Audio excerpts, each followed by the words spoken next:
মামলা কিন্তু খুব কম, পরে না খুব বেশি সাজা হয় না। জি বলেন বলেন। স্যার নিয়োগ নিয়ে আরেকটা প্রশ্ন হলো স্যার আপনার আগের সরকার আগেও সরকার রাজনৈতিক সরকার ছিল, সামনে রাজনৈতিক সরকার আসবে। আমরা দেখি স্যার প্রধান বিচারপতিকে মনের সাথে না মিল হওয়ার কারণে অসুস্থ হয়ে গেছেন এবং তাকে সিঙ্গাপুরে চিকিৎসার জন্য পাঠিয়ে দিয়েছেন। এই ধরনের ঘটনা আমাদের দেশে ঘটছে এবং সুপারসিডের একটা ট্রেডিশন তো স্যার অব্যাহত আছেই, যে পছন্দ হলো না আমি 5-4 জন করে সুপারসিড করে প্রধান বিচারপতি বানিয়ে দিয়েছি। এটার প্রোটেকশনটা কি হবে? প্রধান বিচারপতি চিফ জাস্টিস যদি এই ধরনের আনসিকিউর অবস্থা থাকে, তাহলে স্যার এটার প্রোটেকশনটা আপনি কিভাবে নিশ্চিত করবেন, কাউন্সিল হোক বা সংবিধানের মাধ্যমে? শোনেন, এটা একটাই উত্তর, সেটা হচ্ছে ধরেন আমরা অতীতে অনেক কিছু দেখেছি, এই জন্য আমাদের ভবিষ্যৎ নিয়ে অনেক আশঙ্কা হয়। তা আমার কাছে মনে হয় কি অতীতের সাথে ভবিষ্যতের একটা পার্থক্য আছে। পার্থক্যটা হচ্ছে অতীতে কখনোই আমাদের দেশের মানুষ, আমাদের দেশের ছাত্র জনতা গণতন্ত্র প্রতিষ্ঠার জন্য, রাষ্ট্র সংস্কারের জন্য হাজার হাজার মানুষ প্রাণ দেয় নাই, লক্ষ লক্ষ মানুষ রাস্তায় নেমে আসেনি। আপনারা তো সবাই দেখেছেন, এছাড়া আমলে 40-50 জন মারা গেছে, খালেদা জিয়ার 2 আমলে মিলে বোধ হয় 12-15 জন মারা গেছে, এর বেশি গেছে যায় নাই। আর এখানে আপনার 2 সপ্তাহে 1000 লোক মেরে ফেলছে। এত বড় একটা গণহত্যার পর একটা সরকার এসে মানে আগের সরকারগুলোর মতো আচরণ করবে, এটা মানে আমি বিশ্বাস করতে চাই না। এটা তাদের মনে থাকবে। আর হচ্ছে তারা তো নিজেরা সাফার করেছে। আজকে আগামীতে যে রাজনৈতিক দলগুলোর ক্ষমতায় আসার কথা, তারা তো 15 বছরে নিপীড়নটা দেখেছে, একটা দেশ কোথায় চলে যেতে পারে। ফলে আমরা আশা করছি আগের চেয়ে একটু ভিন্ন সময় হবে, আগের মতো এতটা খারাপ হবে না। সংবিধান সংস্কার কমিশন একটি সুপারিশ করেছে অন্যান্য সুপারিশের পাশাপাশি, যেহেতু আপনারা বিচার বিভাগ সংস্কারের আগে বিচারের অনেক কিছু সংস্কার করছে, সেই জন্য প্রশ্নটি করা। তারা বলেছে যে প্রত্যেক বিভাগে হাইকোর্টের একটি আসন স্থাপন করা হবে। এই বিষয়ে কি আপনাদের অবস্থান? আমি আপনাদের একটা ক্লিয়ার করে বলি, সংবিধানের সাথে সংঘর্ষমূলক কোনো সংস্কার আমরা করছি না আইন মন্ত্রণালয়ের মাধ্যমে। সংবিধান সংস্কার কমিশন যেটা বলেছে ওটা সংবিধান সংশোধনের বিষয়, এগুলি তো আমরা হাত দিব না। সংবিধান সংশোধনের কোনো ক্ষমতা আইন মন্ত্রণালয়ের নাই, ঠিক আছে?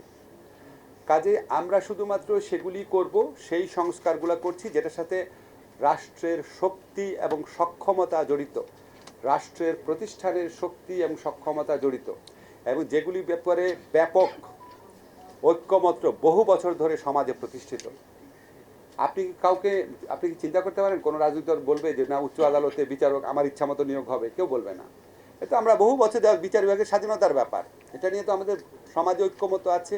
আমাদের সংবিধানে 56 বছর যাবৎ এই বিধানটা রয়েছে, 54 বছর যাবৎ বিধানটা রয়েছে। ফলে এই সমস্ত সংস্কার আমরা করব।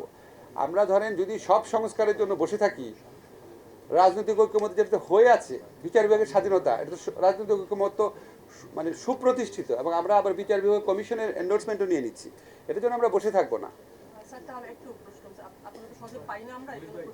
জি, সংবিধান সংস্কার কমিশন এবং নির্বাচন সংস্কার কমিশন কিছু সুপারিশ তারা করেছে এই সংক্রান্ত, সেগুলো কি আপনারা অধ্যাদেশ দিয়ে করবেন নাকি পরবর্তী রাজনৈতিক সরকারের জন্য অপেক্ষা করবেন? Number 1 sir. আচ্ছা, নাম্বার 1টা আগে বলি।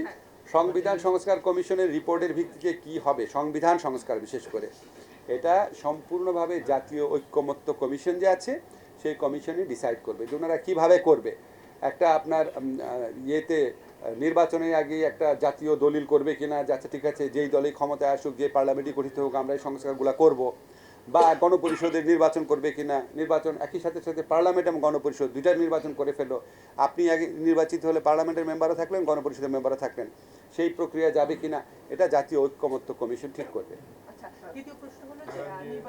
আর নির্বাচনী সংস্কার যেটা বলছেন একটু বলি, নির্বাচনী সংস্কারে কিছু বিষয় আছে যেটা সংবিধান পরিবর্তনের সাথে সম্পর্কিত না, সেটা যদি রাজনৈতিক দলগুলো ঐক্যমত্য পোষণ করে অবশ্যই এই সরকারে আমলে হয়ে যাবে। এটা আপনি বলছেন গণপরিষদের জাতীয় নির্বাচন, গণপরিষদ নির্বাচন হওয়ার সম্ভাবনা আছে? না না না, আমি বললাম এটা পসিবিলিটি হিসাবে, যে কিভাবে হবে না হবে অনেকগুলো এভিনিউ হিসাবে বললাম। জুলাই আগস্টে যারা এখন যারা জেলে আছেন তাদের বিচার আগে হবে নাকি নির্বাচন হবে? আপনার নির্বাচনটা আসলে কবে হচ্ছে এটা যদি আপনি? নির্বাচনের সাথে বিচারের কোনো রকম বিরোধ নাই, বিচার প্রক্রিয়া অলরেডি শুরু হয়েছে। আপনারা কি দেখতে পাচ্ছেন না? আমাদের তো একটা হচ্ছে কনভেনশনাল কোড, আর একটা হচ্ছে ইন্টারন্যাশনাল ক্রাইম ট্রাইব্যুনাল। আমরা দ্রুততম সময়ের মধ্যে আমাদেরকে সম্পূর্ণ পুনর্গঠন করতে হয়েছে, প্রসিকিউটর নিয়োগ, তদন্তকারী নিয়োগ, বিচারক নিয়োগ, এমনকি ভবন মানে রিপেয়ার করা, সংস্কার করা, সব কাজ আমরা করেছি এবং পূর্ণ গতিতে এই বিচার চলছে। বিচারের গতি নিয়ে আমরা যথেষ্ট সন্তুষ্ট এবং এখানে আমি যেটুকু মনে করি যে আগামী হয়তো 2-1 মাসের মধ্যে আপনারা দেখবেন ঘন ঘন শুনানির ডেট পড়ছে। আমরা হয় কি ঘন ঘন শুনানির ডেট পড়লে তখন যখন আসামিদের আমরা নিজের চোখের সামনে দেখি তখন মনে হয় হয়তো বিচার হচ্ছে, কিন্তু প্রি ট্রায়াল স্টেজে বিচারের গতি নিয়ে আমরা তো চোখে দেখি না, তো এই জন্য মনে হয় তো গতিটা স্লথ, কোনোভাবেই স্লথ না, আপনাদের এটা আশ্বস্ত করতে পারি।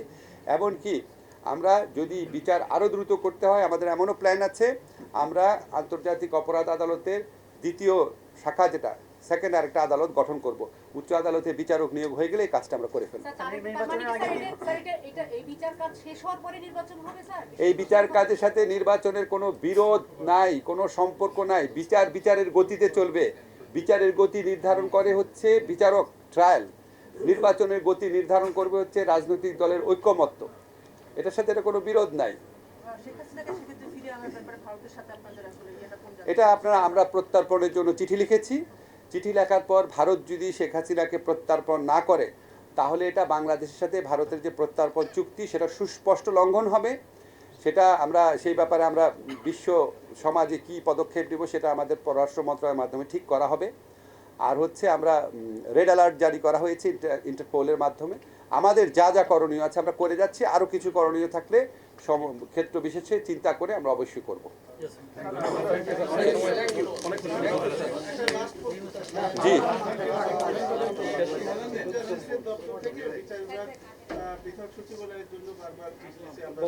এটা বলেছি আর বিষয় নাই।